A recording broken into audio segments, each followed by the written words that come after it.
শুরু করছি বাংলা সাম্মানিক প্রথম ষান্মাসিকের ক্লাস। এর আগের ক্লাসে আমরা জেনেছিলাম যে আজকের বাংলাভাষী অঞ্চল বা বলা ভালো এর বিভিন্ন অংশ অতীতে বিভিন্ন সময়ে বিভিন্ন নামে পরিচিত ছিল। সেই পরিচয় আমরা পাই সেই সময়ে রচিত বিভিন্ন ভারতীয় সাহিত্য, শাস্ত্রগ্রন্থ বা অন্যান্য রচনাতে। এইসব বিভিন্ন নামের মধ্যে একটি হলো বঙ্গ। এই বঙ্গ নামটির উল্লেখ অতি প্রাচীনকাল থেকেই পাওয়া যায়। ঐতরীয় আরণ্যক গ্রন্থে বঙ্গ নামের উল্লেখ পাওয়া যায়। সেখানে বঙ্গকে বগধ এর পাশাপাশি উল্লেখ করা হয়েছে। অনুমান করা চলে বগধ হচ্ছে পরবর্তীকালের মগধ। মগধ সাম্রাজ্যের কথা আমরা সকলেই জানি, সেই মগধ। বোধায়নের ধর্মসূত্র গ্রন্থে বলা হয়েছে আরট্ট, পুণ্ড্র, সৌবীর, বঙ্গ ও কলিঙ্গজনেরা একেবারে বৈদিক সংস্কৃতি বহির্ভূত এবং তাদের দেশে যাতায়াত করলে ফিরে এসে প্রায়শ্চিত্ত করতে হয়। বোধায়ন এরূপ নির্দেশ দিয়েছেন। মহাভারতে দেখা যাচ্ছে ভীম দিগ্বিজয়ে বের হয়ে মুদ্গগিরি, যাকে বলা যেতে পারে আজকের মুঙ্গের রাজকে হত্যা করে কোশী নদী তীরবর্তী পুণ্ড্র রাজকে পরাজিত করেন। তারপর তিনি পরপর বঙ্গ, তাম্রলিপ্তি, কর্কট, শুম্ভ, প্রশুম্ভ ইত্যাদির রাজাদের পরাজিত করেন। মহাভারতের আদি পর্বে বঙ্গ জনপদের উল্লেখ করা হয়েছে অঙ্গ, কলিঙ্গ, পুণ্ড্র এবং শুম্ভজনদের সঙ্গে, আর সভা পর্বে উল্লেখ করা হয়েছে পুণ্ড্রদের সঙ্গে। রামায়ণ মহাকাব্যেও অন্যান্য জনদের সঙ্গে বঙ্গজনদের উল্লেখ দেখতে পাওয়া যায়। সিংহলী মহাবংশ গ্রন্থে বঙ্গজনেদের উল্লেখ রয়েছে লাল অর্থাৎ রার জনপদের সঙ্গে। জৈনদের একটি উপাঙ্গ যার নাম প্রজ্ঞাপনা, সেখানেও বঙ্গজনদের সঙ্গে লাল অর্থাৎ রার জনপদের উল্লেখ করা হয়েছে। এখানে তাম্রলিপ্তিকে বঙ্গজনদের অধিকারে বলে নির্দেশ করা হয়েছে।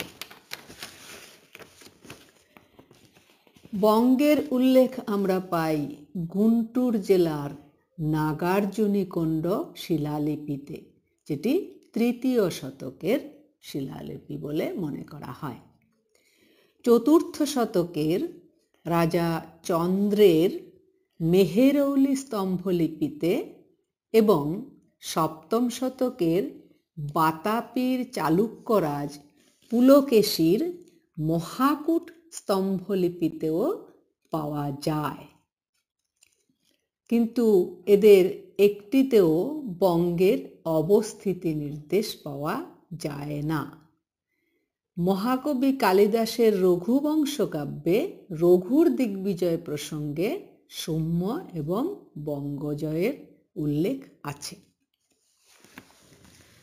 বঙ্গের সঙ্গে সঙ্গে হরিকেল নামটিও চলে আসে। কোষকার হেমচন্দ্র তাঁর অভিধান চিন্তামণিতে বঙ্গ ও হরিকেলি জনপদ এক ও সমার্থক বলে ইঙ্গিত করেছেন। সপ্তম শতকের দুই চীনা পরিব্রাজকের বিবরণীতে জানা যায় হরিকেল প্রাচ্য দেশের পূর্বতম সীমায় অবস্থিত। আনুমানিক অষ্টম শতাব্দীতে রচিত আর্যমঞ্জুশ্রী মূলকল্প গ্রন্থে বঙ্গ, সমতট, হরিকেল তিনটি স্বতন্ত্র কিন্তু প্রতিবেশী জনপদ বলে ইঙ্গিত করা হয়েছে। নবম শতকের রাজশেখরের রচিত কর্পূর মঞ্জুরি গ্রন্থে হরিকেলি জনপদের উল্লেখ আছে। ডাকার্ণব গ্রন্থে বর্ণিত ৬৪টি তান্ত্রিক পীঠের একটি পীঠ হরিকেল, এবং এই হরিকেল টিক্কর, রাঢ় এবং বঙ্গাল দেশ থেকে পৃথক। এবারে আসি সমতট প্রসঙ্গে। ৪র্থ শতকের সমুদ্রগুপ্তের এলাহাবাদ স্তম্ভলিপিতে ডবাক, নেপাল, কর্ত্রীপুর, কামরূপের সঙ্গে এবং ৬ষ্ঠ শতকের বরাহমিহিরের বৃহৎ সংহিতায় পুণ্ড্র, তাম্রলিপ্তক, বর্ধমান, বঙ্গের সঙ্গে সমতট নামে একটি জনপদের উল্লেখ পাওয়া যায়। ৭ম শতকে উয়ানচোয়াংয়ের বিবরণীতে, উয়ানচোয়াং অর্থাৎ আমরা যাকে হিউয়ানসাং বলে জানি, তার বিবরণীতে এবং এই শতকেরই ইৎসিংয়ের বিবরণীতে সমতটের উল্লেখ আছে। পুণ্ড্র জনদের উল্লেখ পাওয়া যায় ঐতরীয় ব্রাহ্মণে এবং তারপরে বোধায়ন ধর্মসূত্রে। মহাভারতের আদি পর্বে পুণ্ড্ররা উল্লিখিত হয়েছে অঙ্গ, বঙ্গ, কলিঙ্গ এবং সুম্যদের ঘনিষ্ঠ জ্ঞাতি হিসাবে। জৈনদের প্রাচীন গ্রন্থ কল্পসূত্রে পুণ্ড্রের উল্লেখ আছে। সেখানে গোদাসগণ নামক জৈন সন্ন্যাসীদের 3টি শাখার উল্লেখ আছে।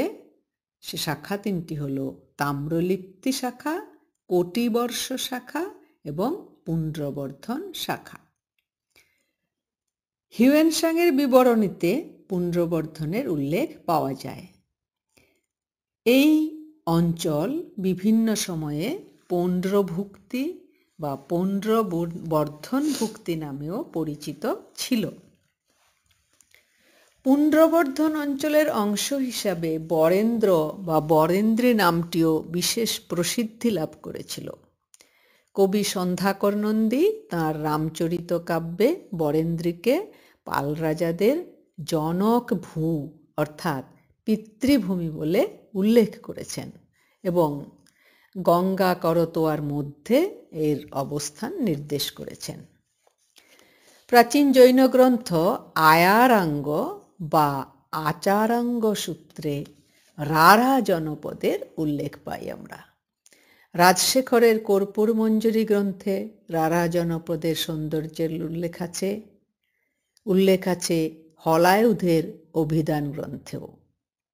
আচারাঙ্গ সূত্রে রাঢ়া জনপদের 2টি বিভাগ বজ্র বা বজ্রভূমি এবং শুভ্য বা সৌম্য ভূমির কথা বলা হয়েছে। রাঢ় জনপদের এই 2টি বিভাগের মধ্যে সৌম্য বিভাগ বেশি প্রসিদ্ধ। সৌম্যজনদের উল্লেখ আছে মহাভারতে। সেখানে কর্ণ ও ভীমের দিগ্বিজয় প্রসঙ্গে এদের কথা বলা হয়েছে। কর্ণ সৌম্য, পুণ্ড্র ও বঙ্গজনদের যুদ্ধে পরাজিত করেছিলেন। ভীমের দিগ্বিজয় প্রসঙ্গেও ভীম কর্তৃক মুদ্গগিরি মানে আজকের মুঙ্গের, পুণ্ড্র, বঙ্গ, তাম্রলিপ্তি এবং সৌম্যজনদের পরাজয়ের কথা আছে। কালিদাসের রঘুবংশ কাব্যে রঘুর দিগ্বিজয় প্রসঙ্গে সৌম্যদের পরাজয়ের উল্লেখ আছে। রাঢ় দেশের প্রসঙ্গে বর্ধমান ভুক্তি, দণ্ডভুক্তি এবং কঙ্কগ্রাম ভুক্তির উল্লেখ পাওয়া যায় বিভিন্ন সূত্রে। এরকম আরও বিভিন্ন নামে আজকের বাংলার বিভিন্ন অংশ বিভিন্ন সূত্রে পরিচিত ছিল। আজকে আমরা কিছুটা জানলাম। পরবর্তী ক্লাসে আমরা এ সম্পর্কে আরও জানব। আজকে এই পর্যন্ত।